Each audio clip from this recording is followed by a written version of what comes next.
आज किस्से कहानी में हम बात करेंगे अफजल गुरु की। 2001 में भारतीय संसद पर हमला हुआ था, जिस हमले में 5 जवान सीआरपीएफ की एक महिला कांस्टेबल शहीद हुए थे, पर सभी आतंकियों को मार गिराया गया था। बाद में जब जांच पड़ताल की गई तो पता चला कि अफजल गुरु को इस आतंकी हमले का दोषी माना गया। उसे आतंकियों की मदद करने के जुर्म में और हमले का मास्टरमाइंड भी करार दिया गया। पटियाला हाई कोर्ट में इस मुकदमे की शुरुआत हुई थी। हाई कोर्ट ने अफजल को फांसी की सजा सुनाई और फिर सुप्रीम कोर्ट ने भी अफजल को फांसी की सजा सुनाई। 20 अक्टूबर 2006 तारीख तय की गई कि इस दिन अफजल को फांसी दे दी जाएगी। आपको बता दें कि फांसी देने के लिए जिस रस्सी का इस्तेमाल किया जाता है वह बक्सर से मंगवाई जाती है, तो अफजल को भी 20 अक्टूबर को फांसी देने के लिए रस्सी मंगवा ली गई। पर अफजल को फांसी नहीं दी गई क्योंकि उसकी पत्नी ने मर्सी पिटीशन यानी कि दया याचिका दायर कर दी। तत्कालीन राष्ट्रपति डॉक्टर APJ अब्दुल कलाम ने उस पर कोई ध्यान नहीं दिया। अफजल को फांसी नहीं दी गई और अब राष्ट्रपति के मर्सी पिटीशन पर निर्णय की राह देखी जाने लगी। फिर प्रतिभा पाटिल राष्ट्रपति बनी, तब भी इस पर कोई निर्णय नहीं लिया गया। जब प्रणब मुखर्जी राष्ट्रपति बने तब उन्होंने अफजल गुरु की दया याचिका की गुहार को खारिज कर दिया। 35 साल तक तिहाड़ जेल के जेलर रहे सुनील गुप्ता जब रिटायर हो गए तब उन्होंने एक किताब लिखी, black warrant, a confession of a Tihar jailer. इस किताब में करीब 8 वारंट की कहानियां हैं, उनमें से एक कहानी अफजल गुरु की भी है। वे बताते हैं कि तत्कालीन राष्ट्रपति प्रणब मुखर्जी के पास करीब 33 दया याचिकाएं पड़ी हुई थी, पर उन्होंने सिर्फ 2 लोगों को ही माफी दी। फिर गृह मंत्रालय द्वारा ये फाइल दिल्ली के LG लेफ्टिनेंट गवर्नर को भेज दी जाती है और फिर ये फाइल पहुंच जाती है तिहाड़ जेल।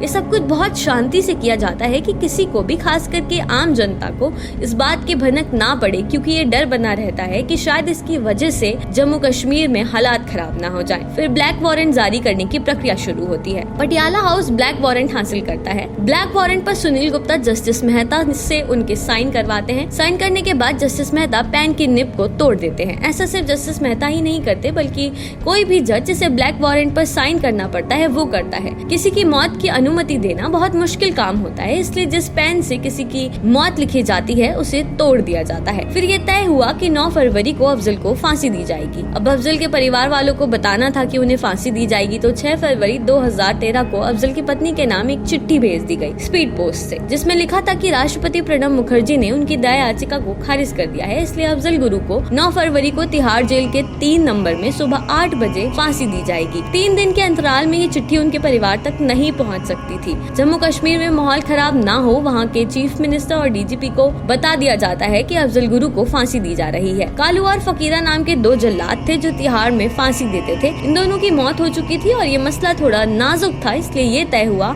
कि किसी जल्लाद को नहीं बुलाया जाएगा। 8 फरवरी की रात तक अफजल को नहीं पता था कि उसे 9 तारीख को फांसी दी जाएगी। रात भर फांसी की तैयारी होती है। कैदी का वजन तौला जाता है और उसके डबल वेट का वजन बोरी में भरते हैं और चेक करते हैं कि रस्सी मजबूत है या नहीं। 2 बार रस्सी टूट जाती है और अब पूरा स्टाफ परेशान हो जाता है कि अब क्या किया जाएगा। किसी प्रोफेशनल जल्लाद को भी नहीं बुलाया गया है। खैर, तीसरी बार में रस्सी नहीं टूटती है। फिर सुबह के 6 बजे सुनील गुप्ता और कुछ लोग उसके पास जाते हैं। कितना मुश्किल होता होगा कि किसी को उसी की मौत की खबर देना, पर जैसे ही वे उसके पास पहुंचे उसने सुनील गुप्ता को देखकर कहा, क्या बात है सर, आज फांसी वासी दे रहे हो? सुनील गुप्ता कहते हैं, हाँ आज फांसी दे रहे हैं। अफजल कहता है, मुझे पता है, मुझे थोड़ा थोड़ा इसका अंदाजा लग गया था। सुनील गुप्ता अपनी किताब में इस बात का जिक्र भी करते हैं। वे कहते हैं कि अफजल से हुई बातचीत के दौरान अफजल ने कहा कि मैं करप्शन के खिलाफ लड़ रहा था, मैं आतंकवादी नहीं हूँ। अगर मैं आतंकवादी होता तो मैं अपने बच्चे को डॉक्टर न बनाता। उसके बाद सुनील गुप्ता ने कहा कि तुम्हें अपने घर वालों से कुछ कहना है। तब अफजल ने एक चिट्ठी लिखकर दी जो उसने उर्दू भाषा में लिखी थी। उसने लिखा था, यही अल्लाह की मर्जी थी, मैं जा रहा हूँ। बच्चे की पढ़ाई पूरी करवाना और लोगों से अपील करना कि मेरी तरफ से शांति बनाए रखें। उसने सुनील गुप्ता से कहा कि जब तक मैं फांसी के फंदे तक चल कर जाऊंगा तब तक मैं आपकी आंखों में देखता रहूंगा, क्योंकि मुझे आपकी आंखों में